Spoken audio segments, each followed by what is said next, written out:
Hi, and welcome back to Basement Backgammon. In this episode, we'll be looking at problem 203 in Bill Robertie's 501 Essential Backgammon Problem Series.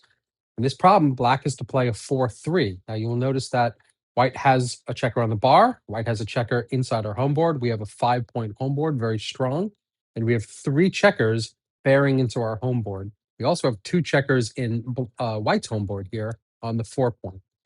What do we do with a 4-3? Clearly, we're going to try to be aiming here at this block over here. But what do we do with the 3? So that's the question. And take 10 seconds to decide. I'll come back with Robertie's answer. Hit the pause button if you need more time.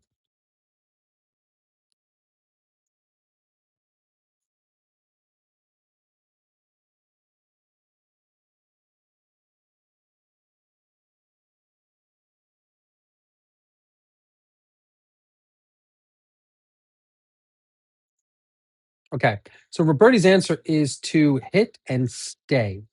So we're going to go from the 11 point, and then we're going to hit with 4-3 from the 11 point. 11 to 4, that's Robertie's answer. Now, there was a possibility of picking and passing by doing the 4 and then the 3 to the 1 point. Why stay rather than give our opponent a chance is the question. Let's read what Robertie has to say. This is the original position. Hit and stay or pick and pass. The answer depends on the race. Black has a choice between picking and passing with 8 to 4 to 1 or hitting and staying with 11 to 4. The right play depends on the position of the back men.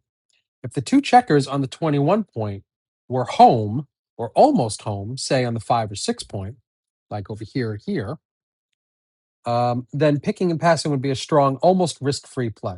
But with the checkers way back and needing many rolls to get around the board, black needs to shut down counterplay quickly. He should hit and stay and aim to snuff out resistance by closing his board.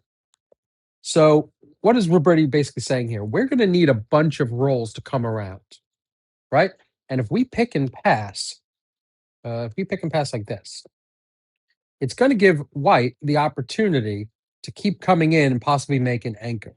And if white has an anchor, while we're floating around here with checkers, let's say like this, trying to get around the board, what's going to end up happening is white's going to have a lot of opportunities for counterattack.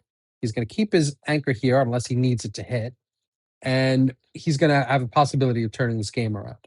But if we can close out the board before white gets in, and the best chance of doing that is by leaving the slot, we now have one direct shot and one indirect shot to close out the board. And then we have all the time in the world to come around. Of course, we still need to roll 5s and 6s. So it's not a done deal yet, but a 1 allows us to split, which gives us 4 5s and 6s to come out. So there are a lot of numbers here that are useful for us. 1s, 4s, 1s, 5s, and 6s immediately, and then 1s, 4s, 5s, 6s in future rolls if we end up splitting.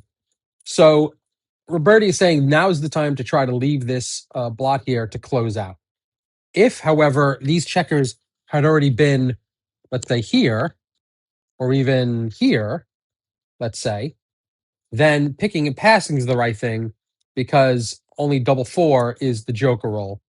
Anything else allows us to come in and even try to close out with a clean number from the outside. So that is a little complicated, a little bit, not too bad. This is the original position.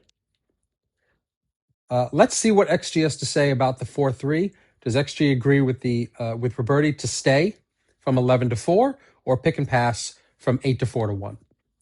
I'll be back with that analysis just a second. And we're back with our XG analysis of problem 203. Pick and pass or stay, what do we do? Let's see what XG says. XG agrees with Robertie. 11 to 4 hit and staying is the right play here. The other play to stay is 8 to 4, 9 to 6, which is an error, 6.4%. Using the 11 point checker, which is out of reach right now, and bringing it in and having 2 builders to be able to cover is clearly better than having just one builder be able to cover it and then an indirect from the 11. So we understand that. 8 to 4 hit and then 4-1. The pick to pass is a 16.4. I'm sorry, 15.9%. And I'm reading the wrong one. I apologize.